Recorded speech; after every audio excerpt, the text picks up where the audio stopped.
Ok, gente, estamos de volta e, ó, joga na tela. Eu vou partir agora para corrigir com vocês a prova do 30º exame. Estou de volta aqui na tela com vocês. 30º exame de ordem unificado, que seguindo aí a tendência, né, o que a gente encontra nos últimos exames, né, constitucional começa lá na questão de número 11 e aí vem em seguida, né, 7 questões de constitucional. Mas, como eu já destaquei, ao longo da prova, nas demais matérias, costuma aparecer uma pergunta que termina passando pelo direito constitucional. Joga na tela, sem delonga, a questão de número 11.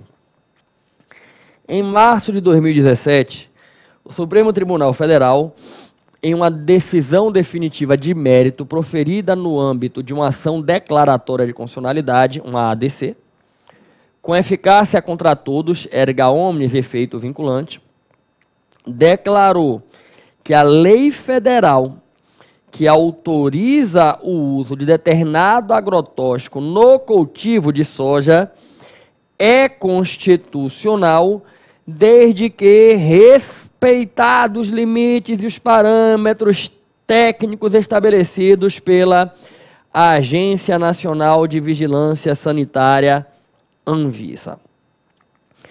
Inconformados com tal decisão, os congressistas do partido Y apresentaram um projeto de lei perante a Câmara dos Deputados visando proibir em todo o território nacional o uso do referido agrotóxico e, com isso, derrubar a decisão da Suprema Corte.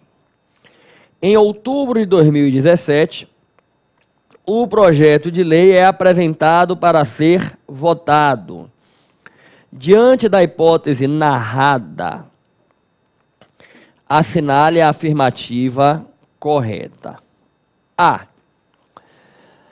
A superação legislativa das decisões definitivas de mérito do Supremo Tribunal Federal, no âmbito de uma ação declaratória de constitucionalidade, deve ser feita pela via da emenda constitucional, ou seja, como fruto da atuação do poder constituinte derivado do reformador. Logo, o projeto de lei proposto deve ser impugnado por rondar de segurança em controle prévio de constitucionalidade. B. Embora as decisões definitivas de mérito proferidas pelo Supremo Tribunal Federal nas ações declaratórias de constitucionalidade não vinculem o Poder Legislativo em sua função típica de legislar, a Constituição de 88 veda a rediscussão de temática já analisada pela Suprema Corte na mesma sessão legislativa, de modo que o projeto de lei apresenta um vício formal de inconstitucionalidade. C. Como as decisões definitivas de mérito proferidas pelo Supremo em sede de controle concentrado gozam de eficácia contra todos os efeitos vinculantes, não poderia ser apresentado um projeto de lei que contrariasse questão já pacificada pela Suprema Corte, cabendo sua impugnação pela via da reclamação constitucional. Estou de volta. E antes de eu pegar a próxima alternativa, deixa eu esclarecer. A questão aborda um tema que já apareceu outras vezes na prova do AB. Gente, a mesma pergunta já apareceu em outras provas, mudou a história da questão. E qual é a discussão? Simples. O Supremo declarou a constitucionalidade ou a inconstitucionalidade de uma lei. O Poder Legislativo pode legislar em sentido contrário à decisão do Supremo. No caso aí da questão, vamos jogar na tela, o Supremo declarou a constitucionalidade desta lei. Alguns parlamentares querem aprovar uma nova lei, derrubando a decisão, na verdade, proibindo, revogando a lei que autorizou o uso de agrotóxico. Estou de volta. Uma lei usa o agrotóxico, o Supremo disse é constitucional. O Congresso quer fazer uma nova lei proibindo o uso de agrotóxico. E isso passa pelo efeito vinculante das decisões do Supremo em controle concentrado. E, gente, absorva uma coisa muito simples. Efeito vinculante das decisões em ADIM, ADC, ADPF, não vinculam a atividade legislativa. Se o Supremo declara que a lei é constitucional, o Congresso pode chegar e revogar a lei. Se o Supremo declara que a lei é inconstitucional, o Congresso pode chegar e editar de novo aquela lei, editar uma lei nova com o mesmo conteúdo. E não vincula, porque se vinculasse, engessaria o Poder Legislativo, proibiria ao Poder Legislativo de rediscutir um tema. E é preciso lembrar que os entendimentos que se tem sobre um tema, eles variam com o passar do tempo. A gente sempre tem que situar no tempo e no espaço, inclusive aí entra a mutação constitucional. Olha, no direito constitucional, saindo do Brasil, no direito constitucional, talvez o mais emblemático caso envolve aí os Estados Unidos, o enfrentamento do tema da segregação racial. Sem mudar uma vírgula na Constituição, a sociedade americana e a Suprema Corte julgando o caso, entendeu que a segregação racial era compatível com a Constituição, depois mudou o entendimento anos depois para dizer que a segregação racial era compatível, mas com temperamento, e finalmente, muitos anos depois, entendeu que a segregação racial era incompatível com a Constituição. Houve uma nova interpretação do tema porque mudou o contexto no âmbito do pensamento constitucional. Se o Supremo hoje decide, olha, a lei que trata de tal tema é inconstitucional, isso vincula a função legislativa, nunca mais o Congresso poderia discutir o tema, percebe? E preste atenção, essa prática de o Congresso Nacional legislar contrariando o entendimento do Supremo. E a gente tem um exemplo muito claro no Brasil, que tem alguns casos, mas tem um que é emblemático, que é o da vaquejada. O Supremo declarou a inconstitucionalidade de leis estaduais que tratavam do tema vaquejada. O Supremo disse que a vaquejada é inconstitucional.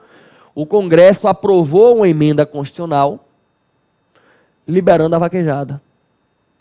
Essa prática é o que na doutrina se chama backlash. Back, retorno. O backlash.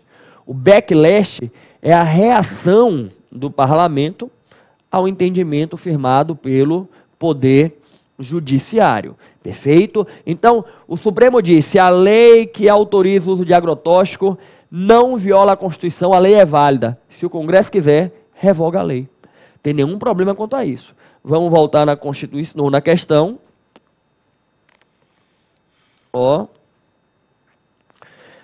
A superação legislativa das decisões de mérito do Supremo, o backlash, deve ser feita pela via da emenda constitucional. Estou de volta? Não. Se trata de uma lei, basta uma outra lei para revogar aquela lei. Não tem nenhum problema quanto a isso.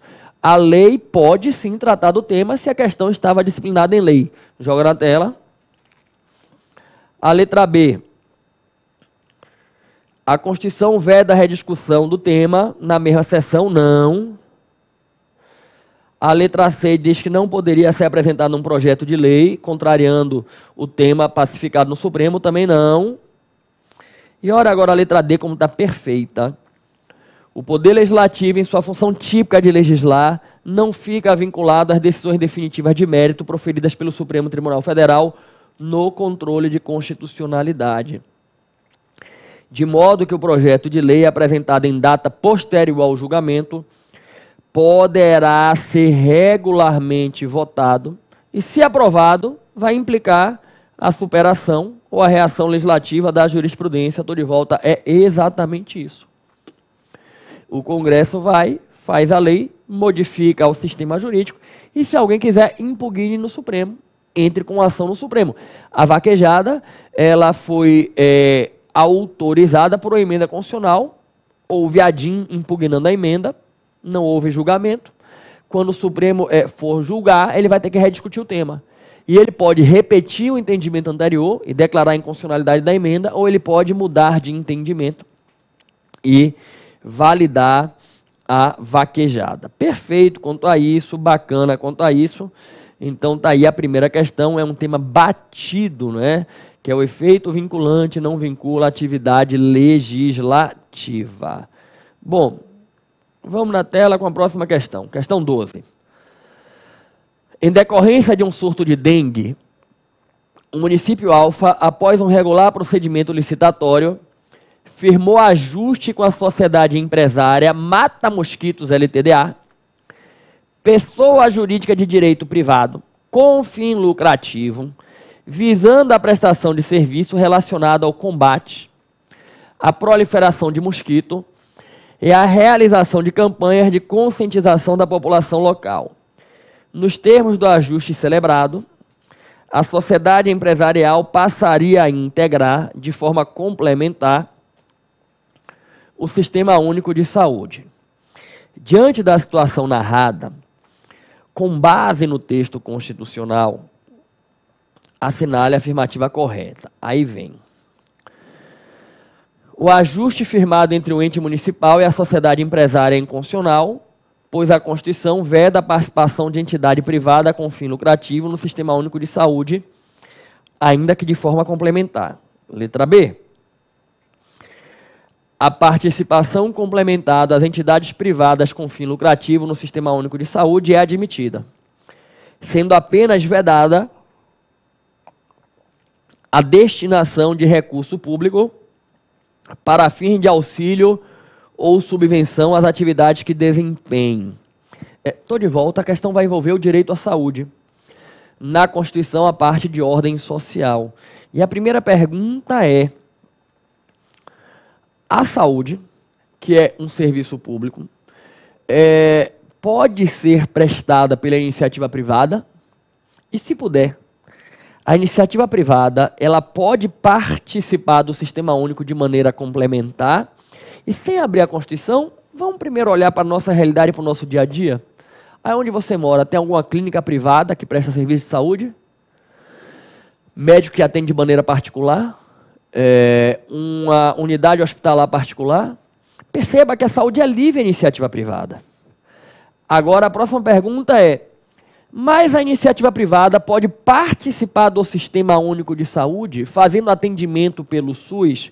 Vamos imaginar o seguinte: no seu município, a rede de saúde do município não tem atendimento de oncologia, porque o município não tem estrutura para manter uma unidade especializada em oncologia. Só que, gente, tem uma clínica privada que é especializada em oncologia. Tem uma clínica privada que atende oncologia. Os médicos lá atendem particular, plano de saúde, e eis então que alguém chega lá, procura o prefeito e fala assim: prefeito, já que aqui no município não tem nenhuma unidade de oncologia, por que você não vai lá na clínica privada daqueles médicos e propõe a eles firmar uma parceria, credencia eles para eles atenderem pelo SUS? O município remunera ele pelo SUS e fica tudo tranquilo. Perceba, não é algo extremamente racional? Já que eu não tenho uma unidade de oncologia pública, por que não eu pegar uma particular que já existe, firmar uma parceria e dizer: você vai atender pelo SUS. Você já atende o privado, já atende o plano de saúde, vai atender também pelo SUS. E eu vou lhe remunerar pelo SUS. Percebe? Agora, óbvio que essa parceria tem que seguir todo o regramento constitucional. Então você começa a perceber que quando a Constituição vier a tratar do tema da saúde, ela vai autorizar a iniciativa privada a participar do SUS de maneira complementar. Saúde na Constituição, eu já estou chegando lá, gente, vai começar no artigo 196, joga na tela, 196, poucos artigos. Iniciativa privada vai ser o artigo 199, assistência à saúde é livre à iniciativa privada. E olha aqui, parágrafos 1º e 2º. As instituições privadas poderão participar de forma complementar do Sistema Único de Saúde, segundo as diretrizes deste, mediante um contrato de direito público ou convênio, tendo preferência as entidades filantrópicas sem fins lucrativos. Estou de volta. Perceba que não é tendo exclusividade.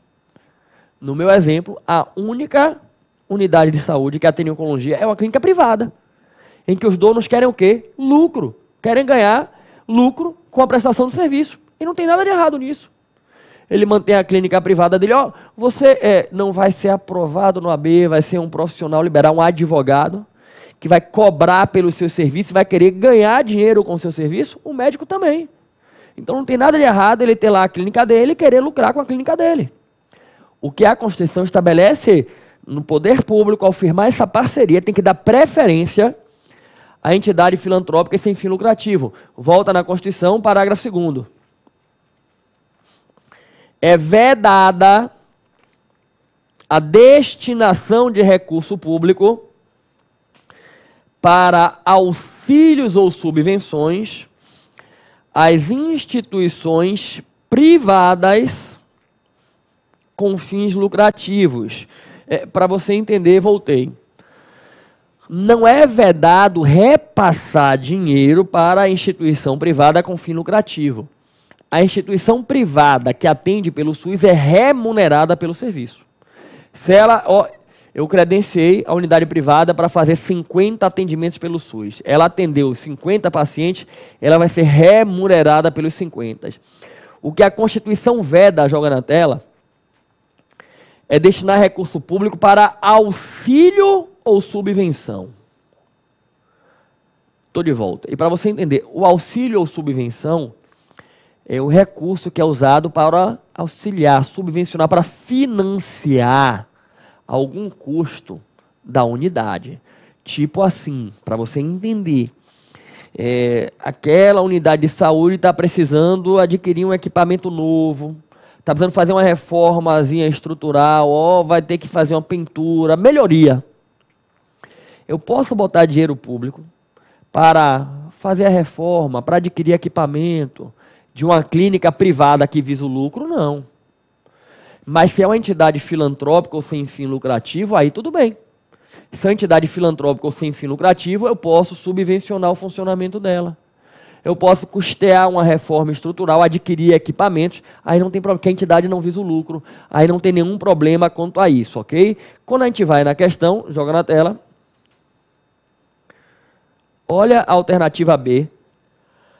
A participação complementar de entidade privada com fim lucrativo no Sistema Único de Saúde é admitida, sendo apenas vedada a destinação de recurso público para fim de auxílio ou subvenção às atividades que desempenhem. Estou de volta com vocês. Perfeito. É admitido que é vedado destinar recurso público para auxílio ou subvenção. Perfeito, exatamente é isso aí. Não é corretíssimo. Bom, o que é que a gente faz então? A gente vai avançar. Deixa eu pegar a questão de número 13. Joga na tela. As chuvas torrenciais que assolaram as regiões norte e nordeste do país resultaram na paralisação de serviços públicos essenciais ligados às áreas de saúde, educação e segurança. Além disso, diversos moradores foram desalojados de suas residências e o suprimento de alimentos e remédios ficou prejudicado em decorrência dos alagamentos. O presidente da República, uma vez constatado o estado de calamidade pública de grande proporção, decretou estado de defesa.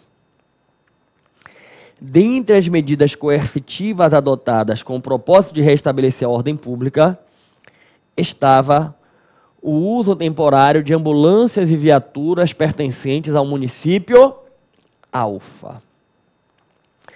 Diante do caso hipotético, assinale a afirmativa correta. A fundamentação empregada pelo presidente da República para decretar o estado de defesa viola a Constituição de 88, porque este exige, para tal finalidade, a declaração de estado de guerra ou resposta à agressão armada estrangeira. Estou de volta antes de eu prosseguir nas outras alternativas. A questão, gente, ela vai abordar o tema estado de defesa e estado de sítio. Tema que também costuma ser pouco estudado pelas pessoas, mas que já apareceu outras vezes na prova da OAB.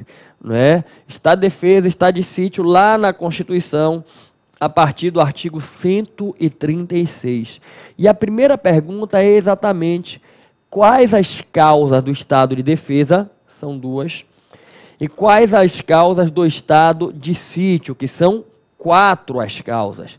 Eu vou trazer para a gente a Constituição já e já, estou chegando lá no artigo, ó, joga na Constituição, estado de defesa, artigo 136. O presidente da República pode, ouvidos os Conselhos da República e de Defesa Nacional, decretar o estado de defesa para preservar ou prontamente restabelecer em locais restritos e determinados a ordem pública ou a paz social, ameaçada por grave e iminente instabilidade institucional ou atingida por calamidade de grandes proporções na natureza. Reparem quais são as duas causas do estado de defesa: grave e iminente instabilidade institucional e calamidade de grandes proporções na natureza. Estou de volta com vocês. Quando a gente pega a questão da prova, joga na tela. O presidente, constatado o estado de calamidade pública de grande proporção, decretou estado de defesa. Estou de volta. Perceba que o fundamento por ele autorizado está correto. O fundamento por ele autorizado está correto.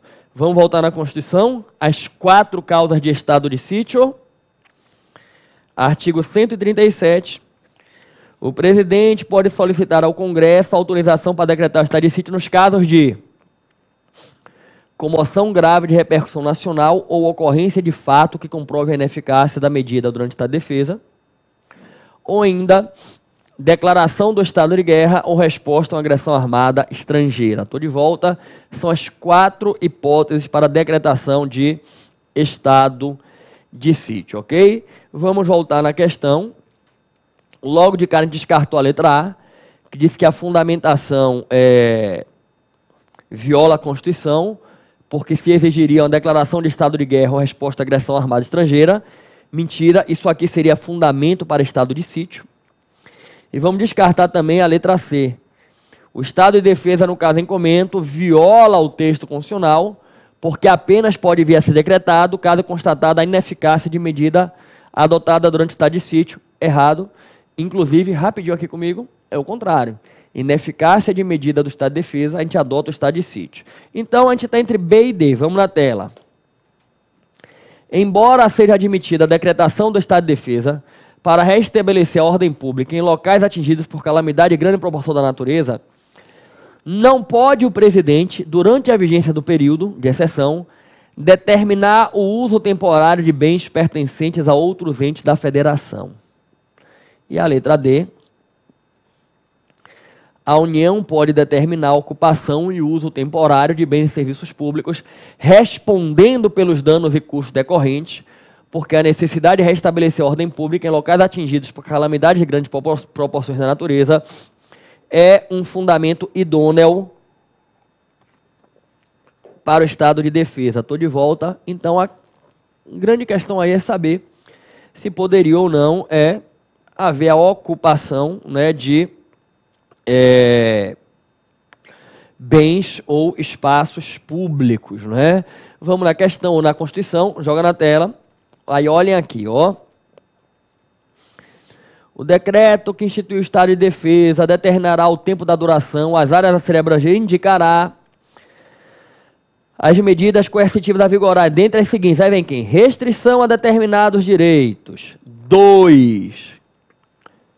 Ocupação e uso temporário de bens e serviços públicos, na hipótese de calamidade pública. Respondendo à União pelos danos e custos decorrentes. Estou de volta, então perceba que é texto expresso da Constituição. Pode sim haver ocupação de bens públicos, como aconteceu aí na questão em que a União terminou fazendo uso de ambulâncias e viaturas do município. Alfa, joga na tela, a letra D está corretíssima. A União pode determinar a ocupação e uso temporário dos bens e serviços públicos, respondendo pelos danos e custos decorrentes. Estou de volta com vocês. Corretíssima e essa alternativa, ok? Sem muita delonga, a gente já vai avançar para pegar a questão de número 14. Joga lá na tela.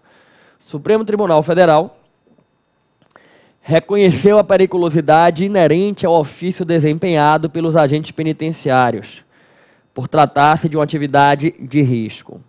Contudo, ante a ausência de norma que regulamente a concessão da aposentadoria especial no Estado Alfa, os agentes penitenciários dessa unidade federativa encontram-se privados da concessão do referido direito constitucional.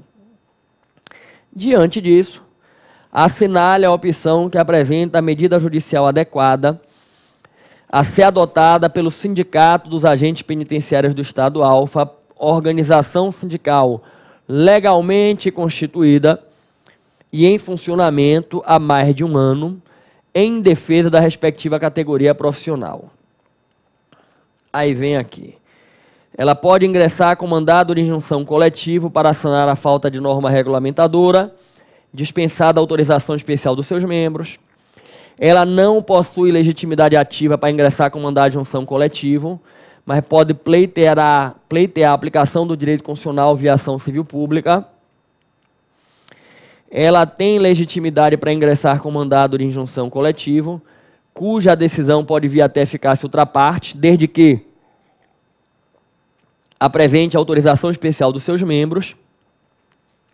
E a letra D, ela pode ingressar com mandado de injunção coletivo, mas, uma vez reconhecida a mora legislativa, a decisão não pode estabelecer as condições em que se dará o exercício do direito à aposentadoria especial, sob pena de ofensa à separação de poderes. Estou de volta, gente, presta atenção, a questão vai abranger remédios constitucionais. Artigo 5º, remédios constitucionais, e logo de início, a questão deixa claro que, vamos jogar na tela, ante a ausência de norma que regulamenta a concessão da aposentadoria especial, os agentes penitenciários encontram-se privados da concessão do direito constitucionalmente assegurado. Estou de volta.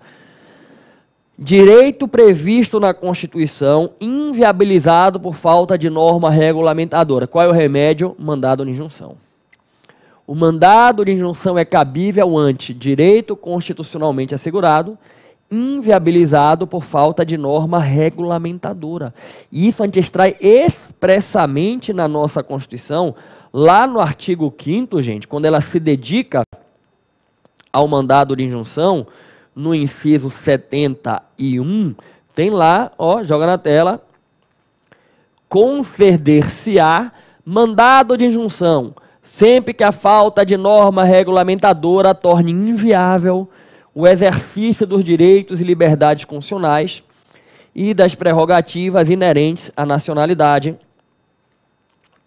soberania e cidadania. Estou de volta. Então, não tenho nenhuma dúvida que é um caso típico de mandado de injunção. Direito constitucionalmente estabelecido, inviabilizado por falta de regulamentação. Só que o detalhe é que a questão menciona mandado de injunção coletivo. E aí eu vou fazer o seguinte, eu vou abordar tudo isso para vocês, mas já no início do próximo bloco. Eu vou chamar a vinheta e a gente volta a iniciar o próximo bloco explicando isso. Se afaste não, que eu já estou voltando com muito foco, força e fé.